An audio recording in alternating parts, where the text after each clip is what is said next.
Many African countries have gone from being exporters to importers since 1960. In Ethiopia, Prime Minister Abiy has now achieved the turnaround from food importer to exporter. And that is why wheat yields have tripled within 5 years. And the same is possible in all African countries.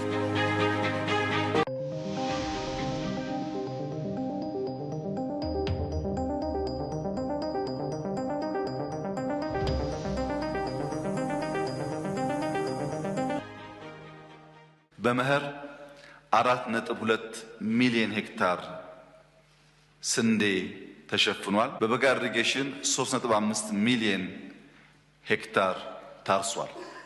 በድምሩ በዚህ ዓመት ኢትዮጵያ ከ7.7 ሚሊዮን ሄክታር ያላነሰ በስንዴ ሰብል የሸፈነች ሲሆን ከዚህም ከ300 ሚሊዮን ኩንታል ያላነሰ ምርት ይጠበቃል።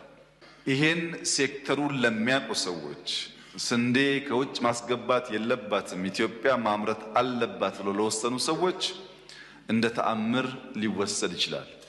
ዛሬ ኢትዮጵያ በአፍሪካ ከፍተኛው ስንዴ አምራች ሀገር አድርጓታል።